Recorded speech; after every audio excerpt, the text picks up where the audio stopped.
बिस्मिल्लाहिर्रहमानिर्रहीम। मैं हूं अदनान ज़कोड़ी, एडवोकेट हाई कोर्ट। और आज का जो हमारा लीगल टॉपिक है वो इंतहाई अहमियत का हामिल है और पब्लिक अवेयरनेस की निस्बत एक ज़बरदस्त किस्म का मैसेज भी है। वो इस हवाले से कि अगर कोई शख्स किसी भी फौजदारी क्रिमिनल कोर्ट में किसी एक मुल्ज़िम का ज़ामिन बन गया हो और अब वो शख्स जो कि ज़ामिन है वो मज़ीद ये नहीं चाहता कि उस मुल्ज़िम का ज़ामिन रहे, तो इस निस्बत एक प्रोसीजर मौजूद है। चूँकि मैं वकालत के शोबे से वाबस्ता हूँ, मेरा एक ज़ाती मुशाहिदा और तजर्बा है और कई एक लोग जो हैं वो हमारे पास आकर इस बात का रोना रोते हैं कि हमने किसी एक मुकदमे में फ़लाँ नामी मुल्ज़िम की ज़मानत की थी और अब वो मुल्ज़िम जो है वो अदालत पेश नहीं हो रहा और उस अदालत ने हमारे ख़िलाफ़ कार्रवाई शुरू की हुई है। तो आप हजरात इस निस्बत सोचा करें कि जिस मुकदमे में जिस मुल्ज़िम का भी आप ज़ामिन बन रहे हैं और उसकी ज़मानत दे रहे हैं, तो आप सबसे पहले इन बातों को मद्देनज़र रखें कि आया वो मुल्ज़िम जो है वो आपका काबिल एतमाद भी है, आपको उस मुल्ज़िम के ऊपर ये भरोसा भी है कि कल को जब कभी भी उसको वही अदालत तलब करेगी किसी एक मरहले में अदालती कार्रवाई के लिए, तो आया ये मुल्ज़िम जो है वो अदालत पेश हाजिर आता रहेगा या नहीं। और इस निस्बत आप ये भी सोचा करें कि वो मुल्ज़िम जो है उसका आपने घर भी देखा हुआ है, उसके आप ख़ानदान को भी जानते हैं। कहीं ऐसा ना हो कि वो मुल्ज़िम जो है कल को आपके दिए हुए ज़मानत की वजह से वो ज़मानत पर रिहा हो जाए और वो फ़रार हो जाए और अदालत आपके ख़िलाफ़ फिर जो है वो कार्रवाई ना शुरू कर दे। तो याद रखें कि अगर वो शख्स आपका काबिल एतमाद काबिल भरोसा हो, आपका पड़ोसी है, आपका खूनी रिश्तेदार है, आपका ज़ाती एक दोस्त है और आपको इस निस्बत उस पर एतमाद है कि कल को वो जब भी अदालत उसको तलब करेगी वो अदालत हाजिर आता रहेगा, तो फिर तो आप उस मुल्ज़िम की, उस रिश्तेदार की, उस दोस्त की, उस जान पहचान वाले शख्स की ज़मानत अदालत में जमा करा दिया करें, तो फिर इसमें कोई कबाहत नहीं होगी। हाँ, अगर उस शख्स को आप नहीं जानते या उस शख्स के ऊपर आपको भरोसा और यकीन इस निस्बत नहीं है, या वो शख्स जो है वो आपके इलाके का रहने वाला ही नहीं, या जिस शख्स ने आपको उसका ज़ामिन बनाने के लिए मुकर्रर किया हुआ है,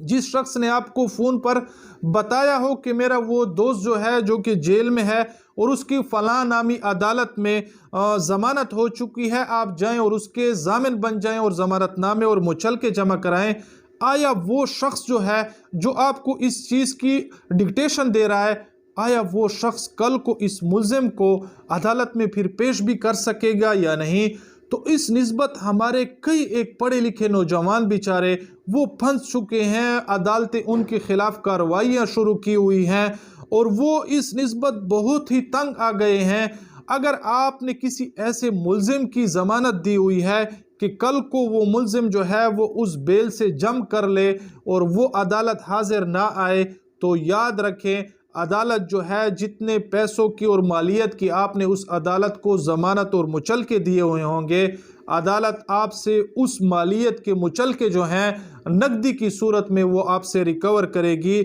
हाँ, अगर आपके पास नकदी की सूरत में ना हो तो आपकी जो जायदाद मनकूला या गैर मनकूला है उस प्रॉपर्टी को वो अदालत जो है अटैच कर सकती है और उसके बाद जो है वो नीलामी और सेल कर सकती है। अगर आपकी कोई इस निस्बत प्रॉपर्टी मूवेबल और इमूवेबल ना हो तो फिर अदालत के पास ये भी इख्तियारात हैं कि वो आपके ख़िलाफ़ वारंट जारी करे, उससे पहले जो कि उनका तरीक़ाकार है कि शोकाज़ नोटिस वगैरह जारी करती है। तो फिर वो अदालत जो है वो आपको 6 महीने के लिए सिविल जेल भेज सकती है और आपको एक नाकर्दा किस्म के गुनाह में जो है 6 महीने की कैद हो सकती है। चूँकि दरअसल वो जुर्म जो होता है वो उस मुल्ज़िम ने किया हुआ होता है, लेकिन आपकी यही गलती होती है कि आप उस मुल्ज़िम के ज़ामिन बन गए होते हैं और कल को अदालत के तलब करने पर वो मुल्ज़िम अदालत हाजिर नहीं आता, تو اس نسبت پھر عدالت آپ کے خلاف کارروائی کرے گی، اور آپ کے خلاف جو ہے وہ جو کارروائی میں نے بتائی ہے کہ آپ کی اگر جتنے مالیت کے مچلکے جمع ہیں ان مالیت کے پیسے آپ سے ریکور ہوں گے بطور جرمانہ کے، یا پھر آپ کی جائیداد منقولہ یا غیر منقولہ جو ہے وہ اٹیچ کی جائے گی، یا پھر بصورت دیگر آپ کو 6 مہینے کی جیل کاٹنی پڑے گی۔ تو اگر آپ کسی شخص کو جانتے ہیں، پہچانتے ہیں، آپ کا رشتہ دار ہے، آپ کا پڑوسی ہے، آپ کا دوست ہے، اور آپ کا قابل اعتماد اور قابل بھروسہ ہے کہ جب کبھی بھی عدالت اس کو طلب کرے گی وہ عدالت حاضر آتا رہے گا اور وہ کسی طور بھی فرار نہیں ہوگا، تو بے شک آپ اس کی ضمانت دیا کریں اور اس کے ضامن بن جایا کریں، اس میں کوئی مشکل کی بات نہیں ہے۔ لیکن اگر وہ شخص آپ کا قابل اعتماد نہیں، قابل بھروسہ نہیں، تو پھر اس شخص کے جو گناہ ہیں وہ آپ کو بھگتنا پڑیں گے، اور آپ کو جو ہے اس کی جو ضمانت نامے اور مچلکے کی رقم ہوگی وہ آپ کو ادا کرنی پڑے گی۔ تو چونکہ کئی ایک لوگ آپ کو اس نسبت وہ موٹیویٹ کریں گے یا آپ کو مطلب اس نسبت وہ طرح طرح کی باتیں بتائیں گے کہ یہ معمولی سا مقدمہ ہے، آپ اس میں ضمانت نامے اور مچلکے جمع کرا دیں،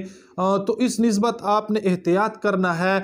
بصورت دیگر پھر آپ کو ہی بھگتنا پڑے گا۔ اب وہ پروسیجر کیا ہے کہ اگر آپ کسی شخص کے ضامن بن گئے ہوں اور آپ اب چاہتے ہیں کہ میں اپنے ضمانت نامے واپس لے لوں اور مزید اس ملزم کے جو ہے وہ ضامن نہ رہوں، تو آپ نے اس عدالت کو، جس عدالت میں آپ نے ضمانت نامے جمع کیے ہوئے ہوں، آپ اس عدالت کو ایک درخواست گزاریں، اور اس درخواست میں آپ یہ لکھیں کہ میں نے فلاں مقدمے میں فلاں نامی ملزم کی ضمانت دی تھی اور اب میں مزید اس ملزم کا ضامن نہیں رہنا چاہتا کسی ایک وجہ سے،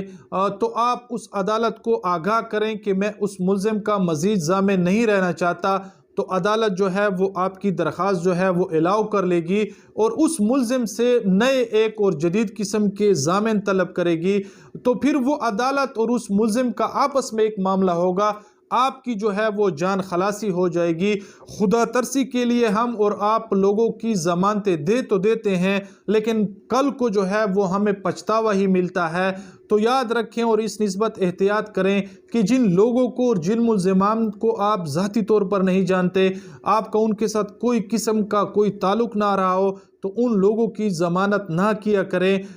کئی ایک لوگ ایسے بھی ہوتے ہیں جن کو پیسوں کی لالچ دی جاتی ہے، 2000 5000 اور 4000 روپے کے اوپر وہ لوگ آ کر عدالتوں میں ضمانت نامے اور مچلکے جمع کر دیتے ہیں ملزمان کی جانب سے، اور کل کو وہی ملزمان جو ہوتے ہیں وہ بھاگ جاتے ہیں اور فرار ہو جاتے ہیں، تو پھر اس ضمانت نامے کی بنیاد پر آپ کو 80,000 اور 90,000 اور اس سے اوپر کے مالیت کے پیسے جمع کرنے پڑیں گے، حالانکہ آپ نے جو ہے وہ 4,000 اور 3,000 اور 5,000 لیے ہوئے ہوں گے۔ تو اس نسبت آپ احتیاط کیا کریں۔